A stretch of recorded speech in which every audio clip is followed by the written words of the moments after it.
Eh ben coucou à tous, merci d'être venus nombreux. Bonjour à tous. Alors on va commencer par se présenter. Donc moi je suis Nicolas, je suis le mec qui découpe des Raspberry Pi à la meuleuse. Voilà, et moi je suis Johan, donc on travaille chez CloudBees et on fait du Jenkins. Donc on va vous présenter ce qui se fait aujourd'hui dans Jenkins. Petite nouvelle aujourd'hui, Jenkins 2.0 Et sorti, sorti voilà, aujourd'hui, officiellement. juste. Donc du coup il y a 45 minutes j'ai dit à Johan, attends on va modifier notre démo pour que quand on tourne sous Jenkins 2.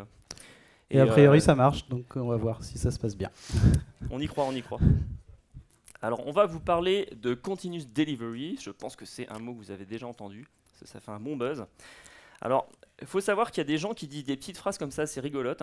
Alors là, c'est monsieur Marc Andreessen. Alors j'aime bien les gens qui ont plusieurs voyelles d'affilée dans leur nom, parce que c'est souvent des gens qui sont sérieux et qu'on considère avec sympathie, donc moi ça m'arrange.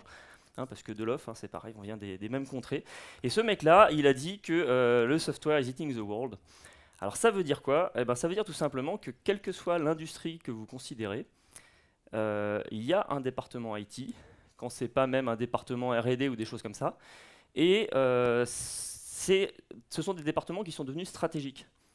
C'est-à-dire que même dans une boîte, tiens par exemple Volkswagen, peut-être le sais-tu pas, mais il y a du soft dans une Volkswagen, et c'est pas du petit soft comme ça, c'est un soft stratégique dans lequel il y a une volonté marketing pour, bon, truander dans leur cas, mais il y a vraiment des enjeux énormes. Alors ce que ça veut dire pour nous, en tant que développeurs, c'est que les attentes sur le logiciel sont toujours plus fortes. C'est-à-dire qu'il faut que notre truc il soit blindé, il faut qu'il soit bon, il faut qu'il sorte vite, il faut qu'il n'y ait pas de bug, il faut qu'on ait un time to market d'avant-hier. Enfin bon voilà, on a bien la pression, c'est ce que j'appelle le Daft Punk effect. C'est-à-dire que voilà, on s'en prend bien plein la tronche quoi. Alors on pourrait se dire on va être mieux payé. On pourrait. Alors, on a plusieurs façons pour réussir à être meilleur. Effectivement, on peut venir à Devoxx pour apprendre plein de trucs.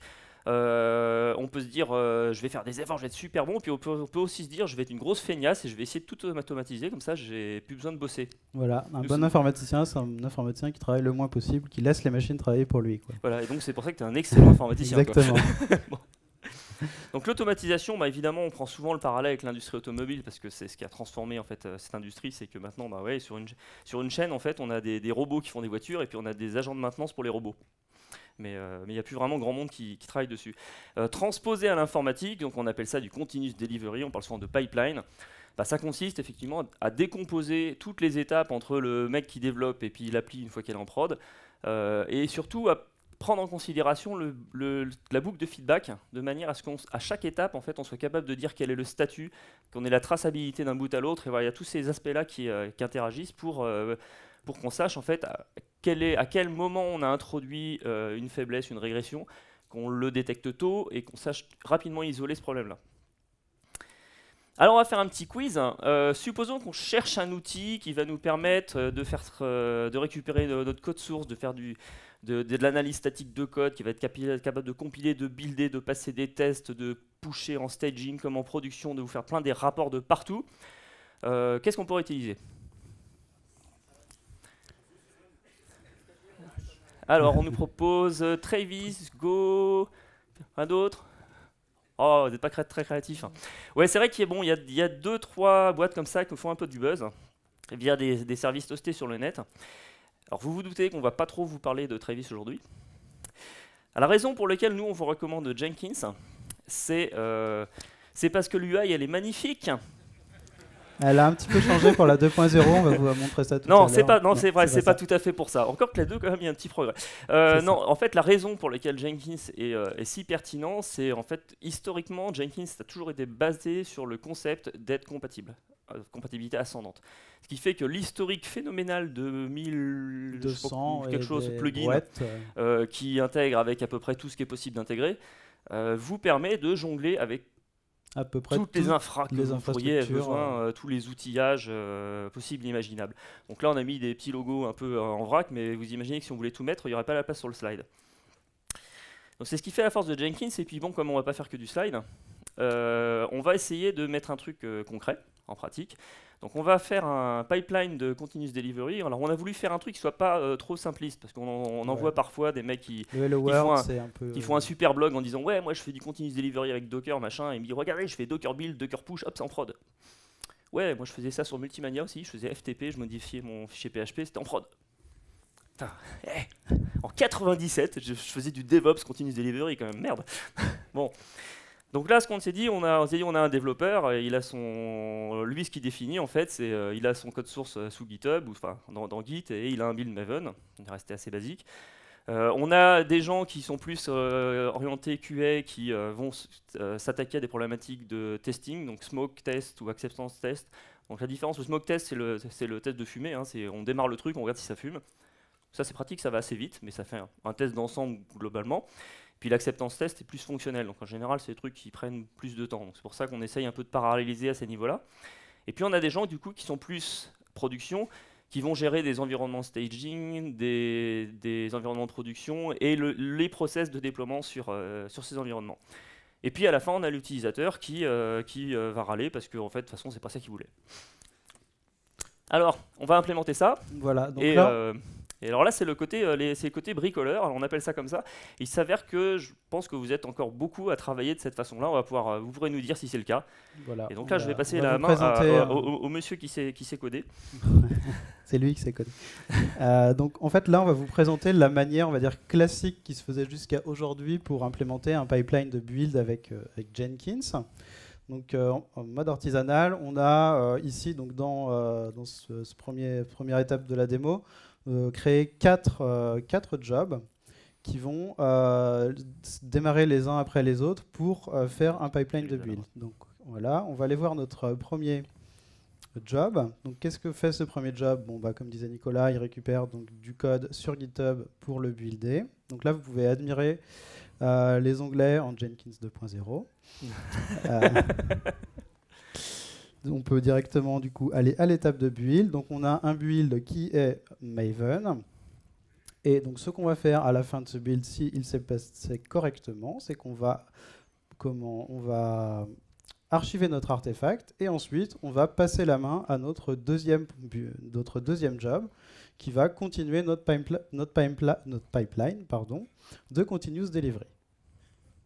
Dans notre deuxième job, on va donc lancer les tests. Donc ici, on va récupérer le code des tests. Bon, il se trouve que c'est dans le même repository Git pour cette démo. On va donc lancer ici, raté. On va donc lancer, voilà, ici. Alors dans la démo là, ce qu'on va faire, c'est qu'on va démarrer le war qui a été construit à la première étape dans un Jetty et on va lancer les tests, les tests d'acceptance et smoke test pour cette première partie avec Maven. Voilà. Donc là, on se rend compte qu'on a un petit peu de configuration à faire. Je me suis perdu en cherchant. Donc on vient premièrement récupérer les artefacts qui viennent de l'ancien job. Ensuite, on doit le déploiement. Donc là, c'est très simple dans notre exemple. Et à la fin, on va, une fois que le build s'est bien passé, si les tests ont fonctionné, on va récupérer les résultats des tests et on va déclencher l'exécution du déploiement sur le staging. Donc là, on commence à voir qu'on a bien un pipeline en 3 étapes. Donc on va déclencher ce staging si on a réussi l'exécution des tests. Et donc notre staging, ce qu'il va faire, il va lui simplement récupérer l'artefact qui a été buildé en premier lieu et le déployer en staging. Donc voilà, donc là, une fois que le build va être en staging, va être déployé, les utilisateurs vont pouvoir faire d'autres tests, vérifier que ça puisse aller en production.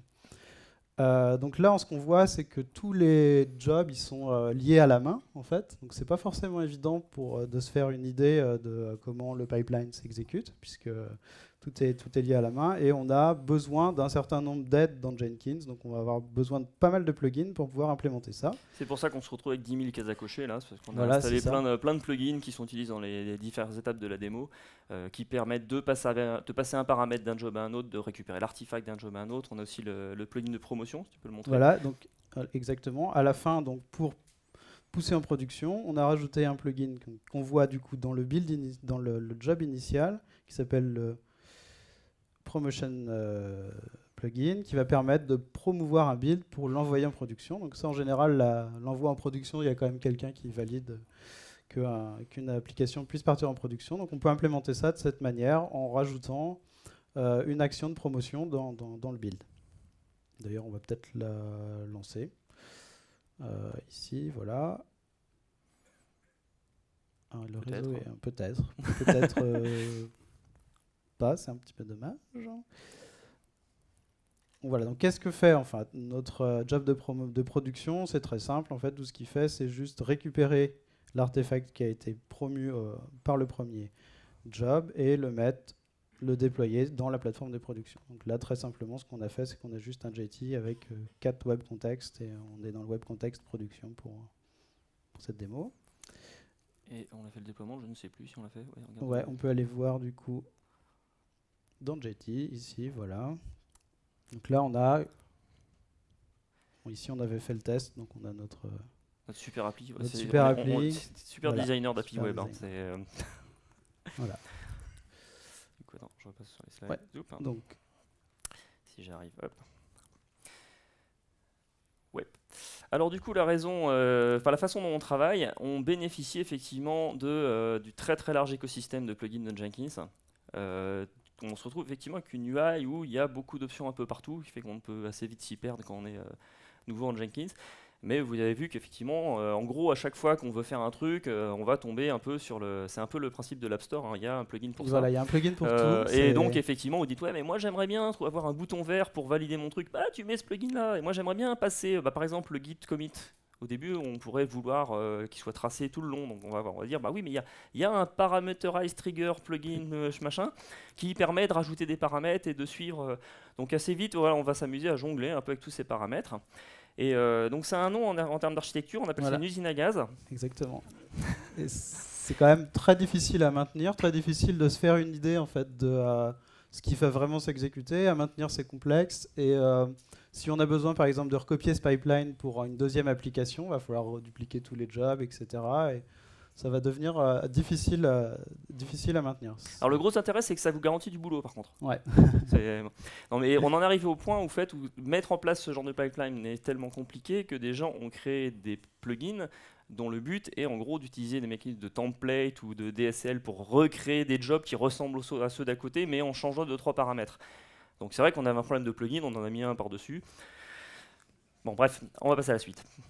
Donc, comme nous, on est des gens qui travaillons bien, et en tout cas, on essaie de vous le faire croire, on s'est dit, on va quand même utiliser des méthodes un peu plus professionnelles, quoi, hein. Exactement. Donc là, ce qu'on va faire, comme on est des bons développeurs Java qui aimons les design patterns, on va essayer de séparer un petit peu les choses, et on va commencer par au moins séparer l'orchestration de la définition des différents jobs. Donc ça, c'est possible grâce à un plugin. Évidemment. On va faire un peu de ménage, tiens, tant qu'on y est, comme ça on y verra plus clair. Pouf, pouf, pouf. Donc voilà, ici on retrouve les builds, tests, machin, deploy, mais il y en a un petit nouveau ici, là, qu'on a appelé Continuous Delivery parce qu'on n'a pas peur. Voilà, donc ce plugin, en fait, c'est le Job DSL plugin. Non, c'est le build flow celui-là. Ah, le build flow, pardon. Le DSL, c'est autre chose. Le build flow plugin permet en fait d'écrire l'orchestration de son build en dehors de la configuration des jobs. Donc, tout à l'heure, en fait, ce qu'on avait, c'est que les jobs, ils étaient chaînés les uns avec les autres. Donc d'abord, si on voulait juste lancer, par exemple, le build sans lancer les tests, en fait, c'était pas possible. On était obligé de lancer toute la chaîne, et ça peut être un peu gênant. Des fois, on peut avoir envie juste de lancer quelque chose d'unitairement, relancer des tests parce qu'une plateforme était tombée, ou on peut avoir besoin de plus de souplesse. Donc là, ce qu'on fait, c'est qu'on extrait la partie orchestration dans un flow, dans un langage de DSL, donc qui est assez simple. On voit que pour builder le projet build, on va juste appeler build du projet build. On récupère le build number, donc le numéro de build. On va demander un déploiement.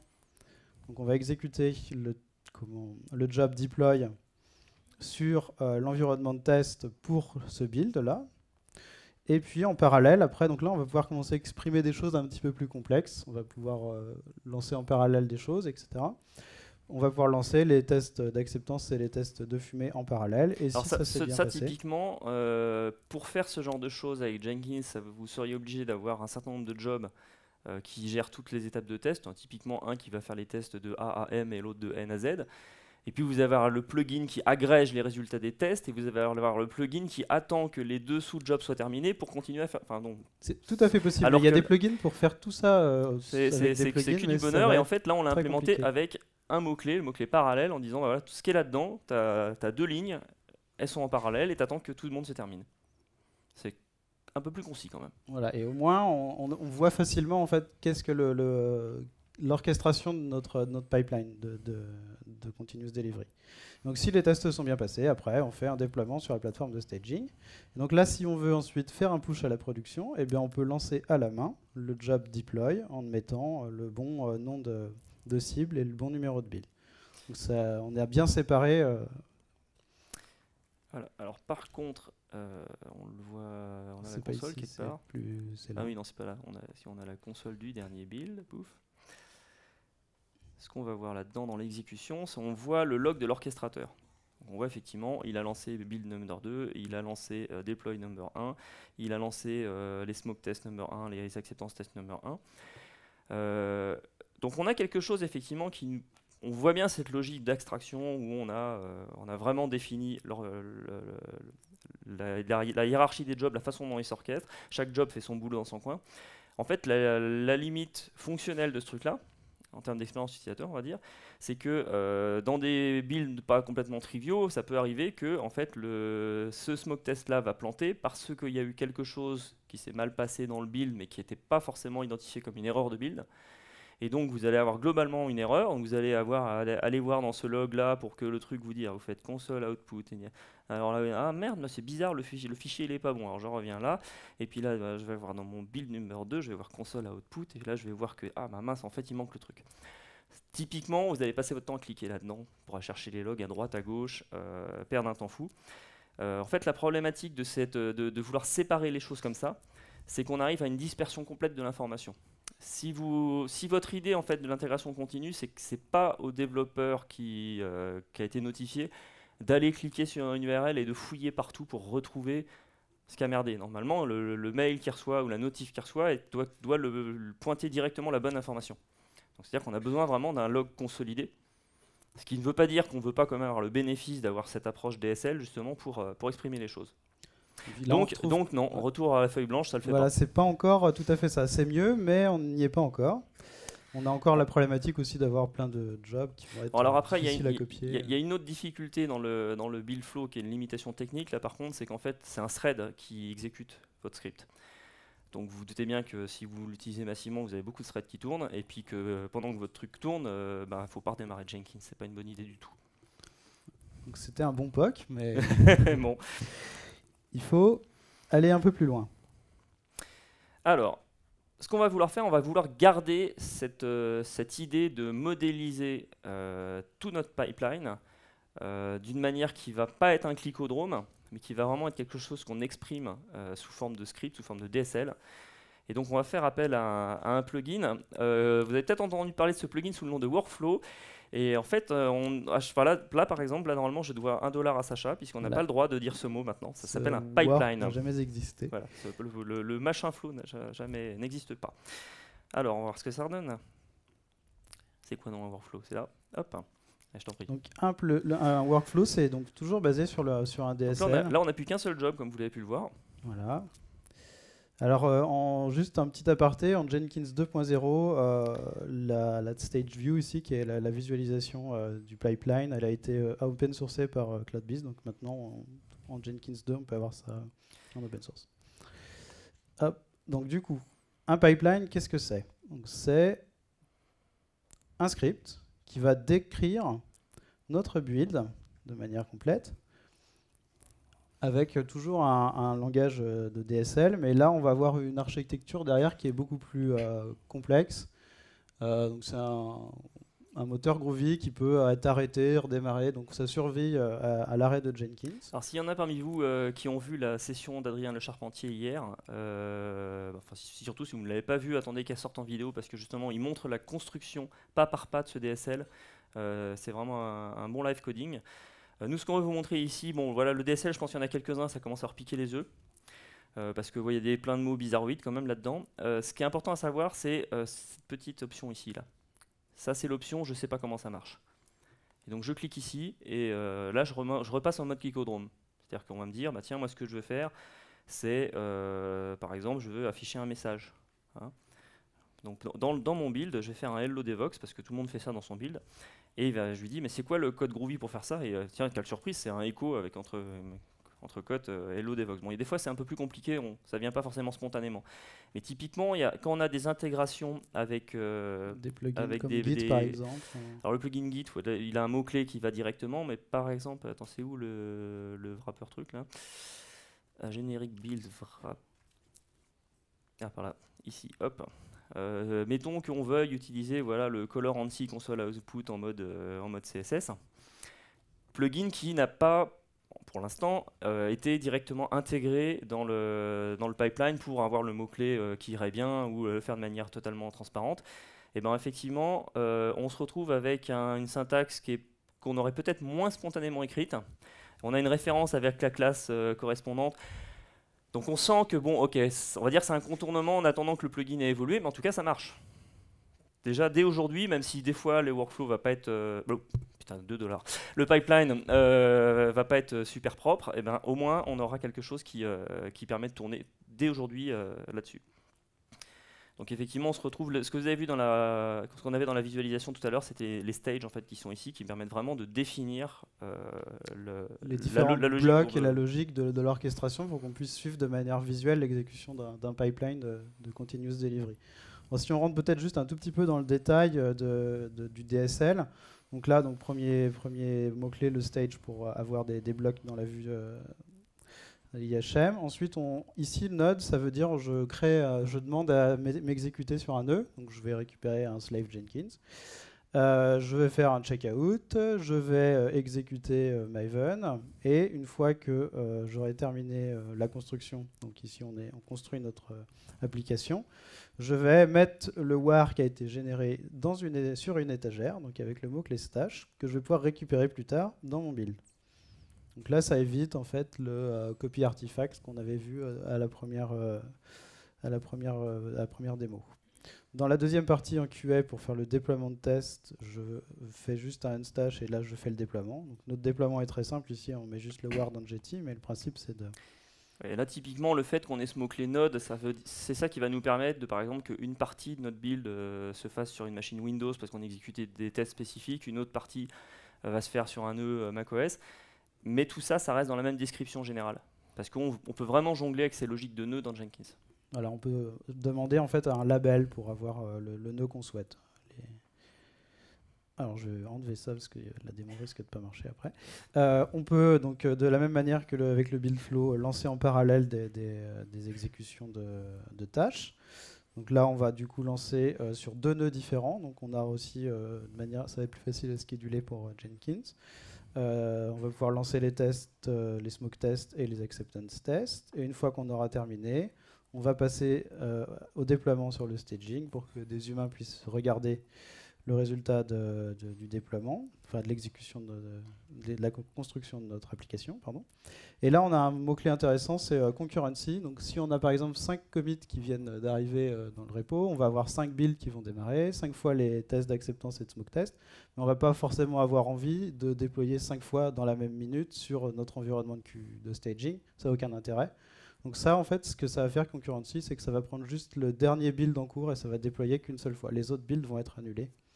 On va gagner un peu en ressources comme ça. Ça permet d'optimiser notre déploiement. Ça crée en fait effectivement un espèce de point de rendez-vous où en gros, une fois que l'environnement est disponible, on va juste prendre le dernier commit à tester et pas se dire, bah, en fait, il y en a 25 qui sont accumulés, donc je prends du retard. C'est assez souvent en fait dans les pipelines comme ça.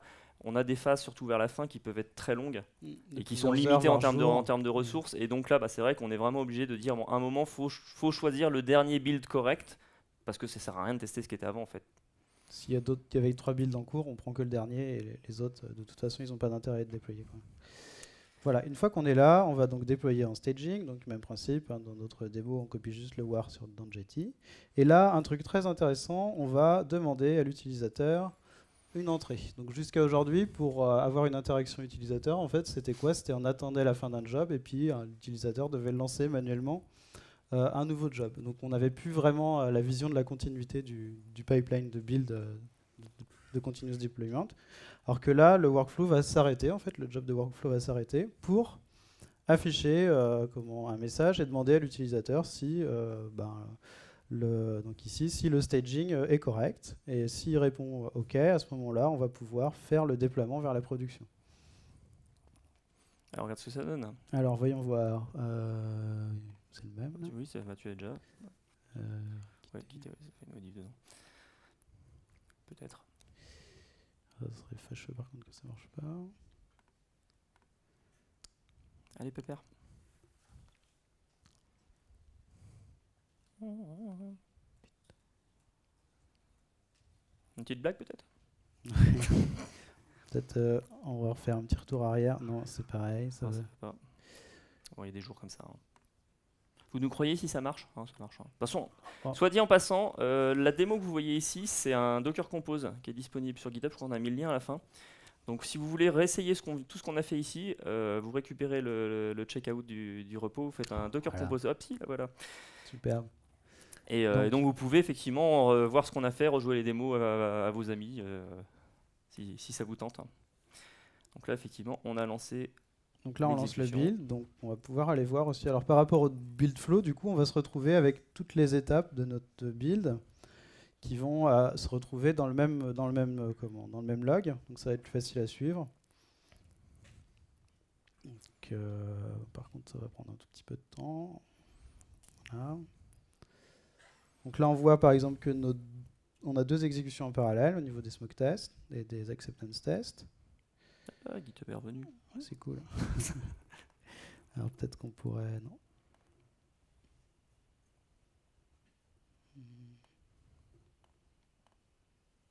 Voilà, donc on voit ici, là, au niveau des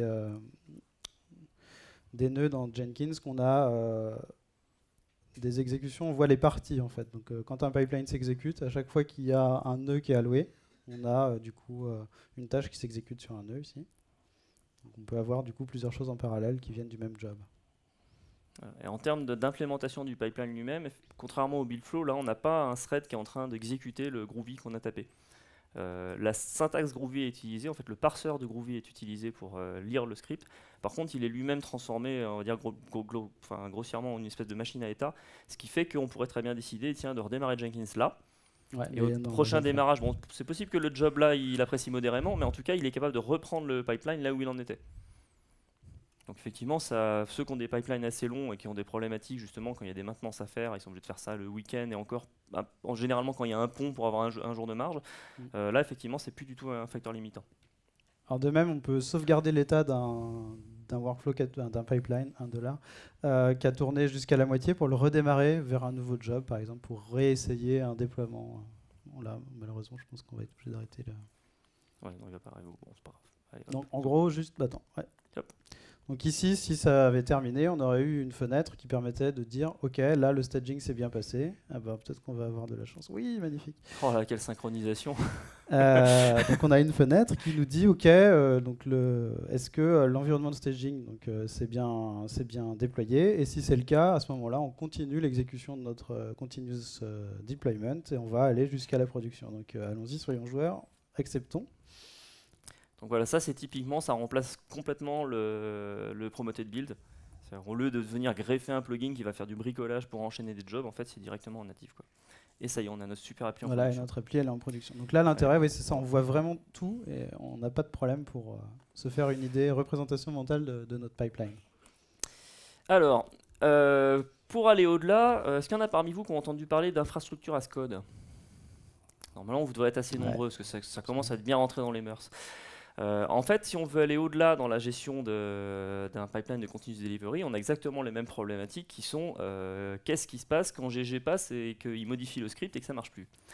Il est où le bouton rollback, quoi. Voilà. Jusqu'à aujourd'hui, c'est vrai que c'était pas simple dans l'UI de Jenkins pour savoir tracer les modifications qui avaient été faites par quelqu'un sur la configuration de l'intégration continue. Alors comme toujours, il y a des plugins. Tout à fait, il y a des plugins qui permettent même de commiter la conf XML. Ouais, il y a des trucs qui font de l'audit pour vous dire ce qui s'est passé, qui vous montrent la différence de fichiers XML, enfin des trucs passionnants. Là, en fait, on va faire plus simple. On va utiliser un Jenkins file. Voilà. Donc, on va mettre le contenu en fait de notre DSL dans GitHub et donc on va pouvoir versionner le code de l'intégration continue de la même manière qu'on versionne le code de notre application. Finalement, pour compiler notre application, l'idéal c'est de mettre la recette de la compilation de notre application directement dans le repository. Voilà, donc là quand on crée un pipeline, en fait, on a cette option-là de dire que le pipeline il est dans un repo. Donc là ici un repo Git. On peut spécifier des branches, choses comme ça, et on donne le nom qui par défaut est Jenkins file.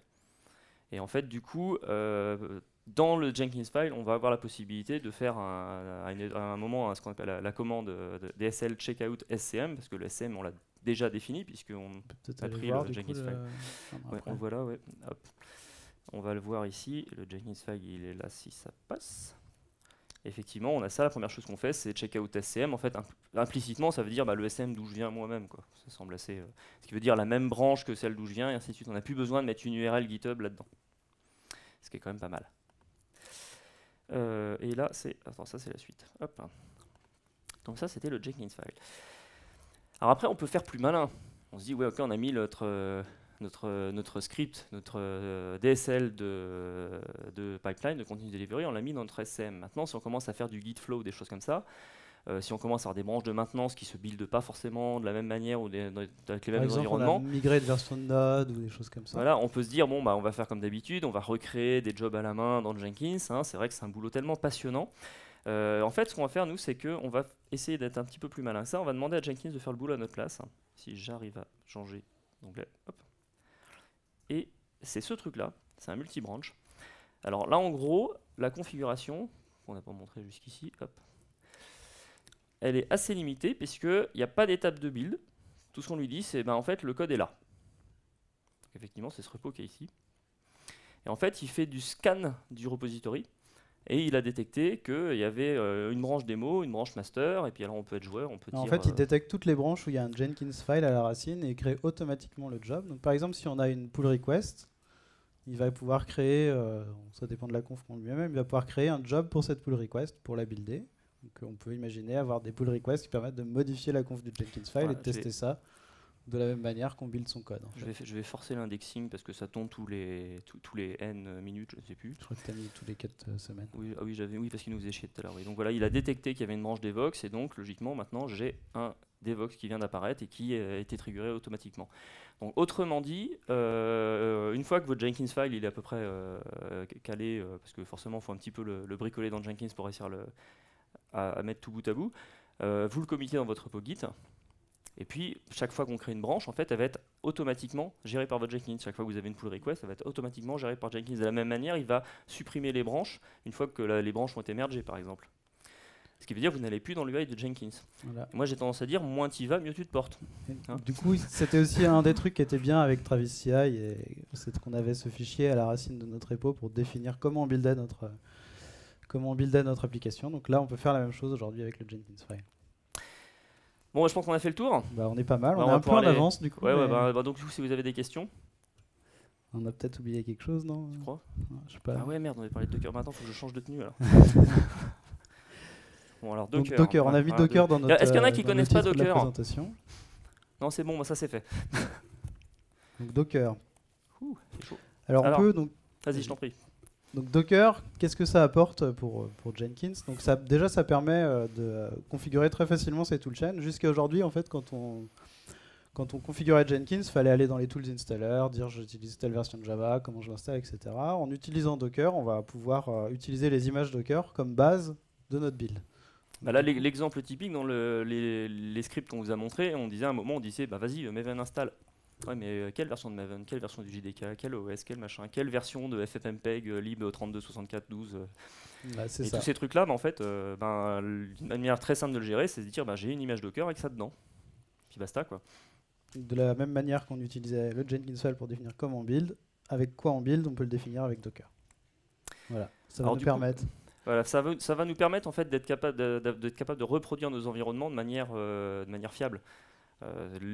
Très souvent, on a des machines plus ou moins à tout faire, sur lesquelles on a installé tout un tas d'outils parce que chaque projet, il a son besoin, son truc, et vas-y, je te rajoute le paquet bidule, et vas-y, je te rajoute le paquet machin, et puis un beau matin, il y a un mec qui fait un upgrade On de a node, et get puis voilà quoi. update et c'est fini. Donc là, Avec ça une image complique un Docker, peu on les n'a choses. Voilà. pas de surprise.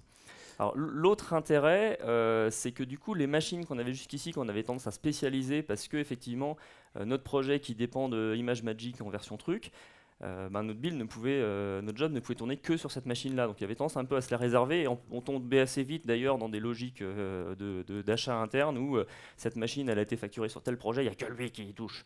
Bon, là l'idée ça va être justement d'être capable de complètement partager les ressources. On veut des machines qui savent faire tourner du Docker.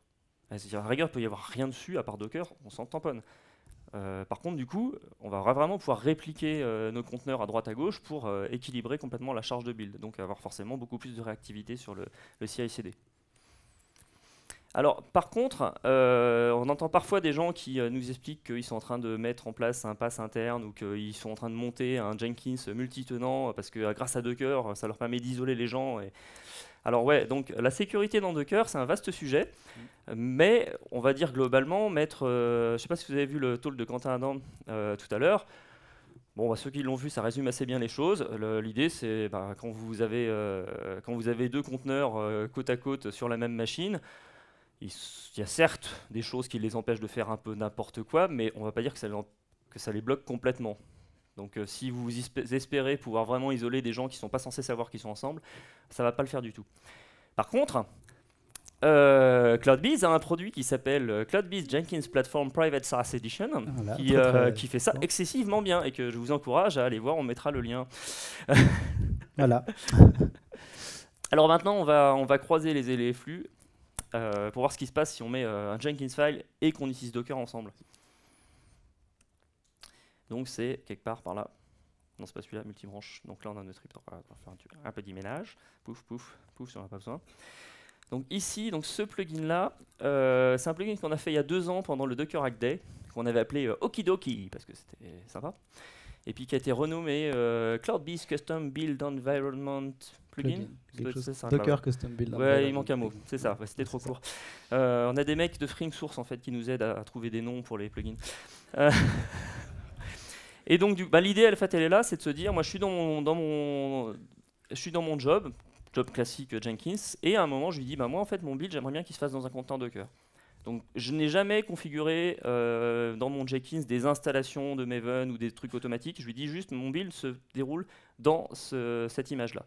Voire, mon build se déroule dans une image Docker que tu vas construire à la volée, parce que c'est moi qui ai mis le Dockerfile dans mon repo. Donc ça c'est la première version. Alors, comme il plantait tout à l'heure et qu'on n'est pas très au point sur les démos aujourd'hui, on ne va pas insister. Hop. Maintenant on va vous parler si ça arrive à passer, on va vous parler du futur. Ah oui non, avant il y avait le Docker Pipeline à montrer. Oui, tout à fait. J'en ai zappé un. Le Docker Pipeline il est là. Donc celui-là il plante, voilà, on n'insiste pas. Donc ici, hop. On a à nouveau un script pipeline, sauf que là, on va vouloir interagir avec Docker. On va vouloir builder avec des images Docker, on va vouloir builder des images Docker, publier des images Docker, des choses comme ça. Donc on a le joli mot-clé Docker qui apparaît ici, qui nous permet justement d'interagir avec le démon Docker, avec la CLI. Allez, vas-y, je t'en prie. Donc là, du coup, ce qui se passe, c'est que quand on veut créer notre build, on va toujours, on va se retrouver sur n'importe quel node, en fait. Là, on va plus avoir besoin de choisir un nœud spécifique pour notre projet, mais on va, du coup, builder dans l'image Docker qu'on a récupérée ici. Donc ici, on fait docker.image, ça nous récupère l'image Docker. Et quand on veut lancer des commandes de build, en fait, on demande à s'exécuter à l'intérieur de l'image, donc avec le mot-clé inside, à exécuter les étapes de notre build. Donc là, du coup, on combine le pipeline avec Docker, puisqu'on s'exécute à l'intérieur d'une image donnée. Ce point inside, en fait, c'est vraiment l'équivalent de ce que je vous ai montré jusqu'avant ici, qui est en mode clicodrome. En mode UI, ici, voilà. Alors là, en mode DSL, on met simplement la référence de l'image Docker, on point inside, et dedans, après, on est dans le conteneur. Donc là, on continue notre build. Ensuite, on choisit de créer une image Docker avec le résultat de l'exécution de notre build. Et on va la déployer On la démarre tout simplement. On la démarre tout simplement pour pouvoir lancer des tests en fait. On n'oublie pas de l'arrêter après. On n'oublie pas de l'arrêter, c'est mieux. Et après, après, si on veut, on pourrait imaginer la pousser par exemple sur le registry local interne de notre entreprise pour pouvoir la déployer en staging, pour pouvoir la déployer en production et passer la main aux apps. Voilà. Donc, alors what's next, parce que pour l'instant effectivement on commence à commence à voir les briques en fait, ce qui se positionne par rapport à ça, mais sauf que nous on a toujours un temps d'avance. Voilà. Et donc on va vous parler du futur. Et alors ce qui est bien, c'est que en fait le futur, comme c'était 21 octobre 2015, et ben, en fait on est déjà dedans. Et bah oui. Donc moi on m'avait dit dans le futur il y aura des overboards. Alors il s'avère qu'effectivement il y a un truc qui s'appelle un overboard. Si vous n'avez pas été les essayer, c'est rigolo. Mais voilà, c'est pas exactement ça, donc je suis un peu déçu. Mais pour pas que vous partagiez cette déception, ce qu'on va vous montrer là dans quelques instants, c'est un plugin qui était jusqu'à encore très récemment expérimental, et en fait on vient de le releaser parce qu'on s'est dit on va faire une release pour Devox. Voilà. Donc vous pourrez le tester dès demain à la maison. Alors petite contre-publicité pour Jenkins. Un truc que j'aime bien en fait faire avec Docker, c'est essayer de voir si je voulais faire un continuous delivery complet, en fait sans Jenkins. Et je me rends compte que à partir du moment où j'ai des conteneurs, où je peux les démarrer, donc forcément faire tourner des commandes dedans, en builder des nouveaux, interagir avec les fichiers qui sont à l'intérieur, donc du coup récupérer le fichier pour aller le mettre ailleurs, et ben je peux faire ce genre de choses. C'est-à-dire que je vais avoir un premier Dockerfile qui définit mon environnement de build et mon process de build, mon script de build. Donc voilà, Docker build, machin. Ensuite, je démarre ce conteneur pour qu'il existe une première fois, et du coup ça me permet d'y accéder avec un Docker CP pour aller récupérer le binaire. C'est l'équivalent d'archiver l'artefact dans Jenkins. Puis ensuite, je vais créer un autre conteneur, dans lequel, mon conteneur de prod, dans lequel je prends mon jar, je le mets dans une image Java ou Jetty ou peu importe. Et puis ce truc, je le push. Voilà. Et j'appelle ça jenkinsfile.sh. Et je me fais plein d'ennemis en interne, mais c'est pas grave, ils parlent anglais, donc ils n'ont pas compris ce que je raconte là. Alors, ce qui est compliqué quand on commence à intégrer Docker avec Jenkins, problème qu'on n'a pas encore complètement résolu, c'est la gestion des... Non, on peut pas dire ça. C'est la gestion des volumes. En gros, c'est pour ceux d'entre vous qui utilisent des trucs justement comme Travis et des choses comme ça, on se retrouve à ce que chaque build commence from scratch. Donc quand on fait un build, enfin des builds assez légers, c'est pas très gênant, mais sur un gros build Maven avec 3 teraoctets de dépendance, ça peut faire assez mal, quoi. Ça fait Donc mal. En gros, on a besoin à un moment ou à un autre d'être capable de dire j'ai besoin de cacher des choses. Typiquement, la moindre des choses dans le cadre de Jenkins serait de cacher le workspace. Peut-être d'autres répertoires, d'être capable peut-être de les répliquer ailleurs. Et ça, c'est typiquement des choses, normalement, en termes de Docker, qui se font via des volumes. Et donc ça, c'est pas encore très bien cerné comment on va gérer ça. C'est pour ça que si vous pouvez tester notre plugin et nous donner des retours sur la façon dont vous l'utilisez, ça nous permettrait d'orienter ces travaux. L'idée de ce plugin, c'est qu'un conteneur tout seul, ça ne sert pas à grand-chose. En général, tous les plugins qu'on voit autour de Docker aujourd'hui, ils ont remarqué que Docker c'est bien, ça permet de faire un truc qui ressemble vachement à une VM pour pas cher. Et je pense que vous avez bien compris, parce que tout le monde le répète à tour de bras, un conteneur Docker ce n'est pas une VM. Là, l'exemple qu'on a en tête, c'est que pour que Jenkins puisse avoir un agent de build, il a besoin d'avoir une JVM avec l'agent de Jenkins qui tourne, avec le user Jenkins qui est déclaré, avec un port SSH pour se connecter, tout un tas de bordel. Vous obligez, vous, à ce que toutes vos images que vous utilisez dans votre environnement de CI aient ces prérequis. C'est complètement contre-productif. Vous devriez pouvoir utiliser n'importe quoi. Donc nous, on s'est dit, en fait, on va avoir un premier conteneur qui sert à cette tuyauterie Jenkins. À côté de ça, vous allez avoir votre conteneur que vous avez déclaré, qui va être votre environnement de build. Typiquement, c'est le développeur PHP, on n'avait pas installé une JVM là-dedans, quoi. Et l'image PHP, elle n'est peut-être pas capable, par exemple, d'héberger la JVM qui permet à Jenkins de marcher, donc de pouvoir choisir son image de build sans avoir les contraintes d'avoir l'agent de build Jenkins. C'est en fait la notion de l'agent de slave, on le gère directement dans le plugin, donc c'est pas une contrainte pour vous. Et puis à côté de ça, vous allez potentiellement avoir des besoins en plus. Et typiquement, s'il y en a parmi vous qui ont déjà fait des tests Selenium, dans Jenkins, vous avez été obligé d'impliquer 3-4 plugins qui démarrent un faux environnement X11 pour que le browser arrive à démarrer à peu près sans trop se prendre les pieds dans le tapis. Et puis il y a des ports qui se tapent les uns dans les autres. Enfin, c'est assez immonde. Alors qu'il y a une image Docker Selenium qui fait ça pour vous, qui contient le browser prêt à faire ce que vous voulez. Donc vous avez la plomberie Jenkins, votre container de build, votre conteneur Selenium, peut-être un conteneur avec une base MySQL parce que vous en avez besoin pour vos tests. On les met tous ensemble, on les configure pour qu'ils partagent le même file system et le même réseau, comme ça ils peuvent se causer les uns aux autres sans que ça se voit. Et on arrive à ce plugin où effectivement, donc au niveau UI, ça ressemble un petit peu à celui dont on vous a parlé tout à l'heure, sauf qu'on a cette option en plus. Par contre, au niveau implémentation, on s'est fait plaisir là. Donc, il manque encore un peu les volumes. Et donc, il avait l'air de marcher. Ouais, il nous a fait du PHP Unit mock machin avec Selenium. On a eu un petit peu de mal à le faire démarrer. Non, il est toujours dessus. Bah non, succès. Pourquoi il clignote en rouge alors? Il est très con. Ouais, c'est bleu, marche, hein. C'est magnifique. C'est magnifique. Donc voilà, normalement dans le build, bon, non, je l'ai là, le log du build, on doit voir passer au tout début le fait qu'il a lancé un conteneur, donc on a le numéro du conteneur correspondant. Et on sait qu'effectivement, il y avait le conteneur, le slave Jenkins, dont vous n'avez jamais entendu parler, qui est là juste pour que Jenkins soit content. Votre conteneur à vous pour Maven, le conteneur Selenium et éventuellement d'autres choses. Hop. Et donc, zoup. Ben, je crois que c'est fini. Et donc ça va être fini. La page de publicité, en fait, on l'a déjà dit puisqu'on vient de le reliser. Alors, comme on est un peu petit joueur, on l'a relisé en version 0.5. Je suis désolé. Moi, je voulais mettre 0.99, je trouvais ça mignon. J'ai freiné des cas de fer. Ah, il est un peu perfectionniste. Hein. Enfin bon, globalement, ce truc-là, en fait, ça fait à peu près 6 mois qu'on le secoue un peu dans tous les sens pour voir comment est-ce que Jenkins doit évoluer pour bien le supporter. Ou bien comment nous, est-ce qu'on peut faire pour qu'il colle bien avec Jenkins 2. Et là, ça tombe bien parce qu'effectivement, on a réussi à trouver un équilibre qui fait qu'il est tout à fait utilisable malgré ce numéro de version un petit peu en demi-teinte. En tout cas, si vous voulez l'essayer, faites-nous des retours. Et si vous avez des questions, il nous reste 47 secondes. Non, moins 47. Moins 47. Ah bah ça va. Il nous reste de plus en plus de secondes pour répondre aux questions. C'est génial.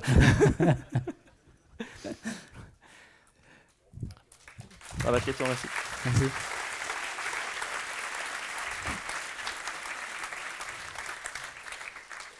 En tout cas, merci beaucoup de votre attention, d'être venus si nombreux. N'hésitez pas à me prendre des posters, je ne compte pas les ramener.